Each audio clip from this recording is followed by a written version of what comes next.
KIA और उन्होंने स्वखुशी से withdraw KIA. Brihanmumbai महानगरपालिकेच्या निवडणुकीसाठी वापरण्यात येणाऱ्या भारत इलेक्ट्रॉनिक्स लिमिटेडच्या मतदान यंत्राद्वारे झालेल्या मतदानाची मोजणी करताना काही तांत्रिक अडचण आल्यास पाडू म्हणजेच प्रिंटिंग ऑक्झिलरी डिस्प्ले युनिट या यंत्राचा वापर करून निकाल बघण्याची सुविधा उपलब्ध आहे। मात्र पाडूचा वापर सरसकट केला जाणार नाही। तांत्रिक अडचणीच्या प्रसंगी अत्यंत अपवादात्मकरित्या त्याचा वापर केला जाईल असं राज्य निवडणूक आयोगानं स्पष्ट केलं आहे।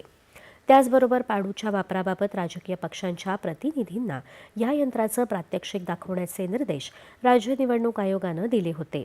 त्यानुसार बृहन्मुंबई महानगरपालिकेच्या वतीने राजकीय पक्षांच्या प्रतिनिधींना प्रात्यक्षिक दाखवलं आहे असं निवडणूक आयोगानं म्हटलं आहे। भारत इलेक्ट्रॉनिक्स लिमिटेडची मतदान यंत्र केवळ बृहन्मुंबई महानगरपालिका निवडणुकांसाठीच वापरली जात आहेत। ही यंत्र भारत निवडणूक आयोगाची असून ती M3A या प्रकाराची आहेत। त्यात झालेल्या मतदानाची मतमोजणी कंट्रोल युनिटला बॅलेट युनिट जोडूनच करावी। फक्त तांत्रिक अडचण आली तरच अत्यंत अपवादात्मकरित्या पाडूचा वापर करावा असं राज्य निवडणूक आयोगाचे आदेश आहेत।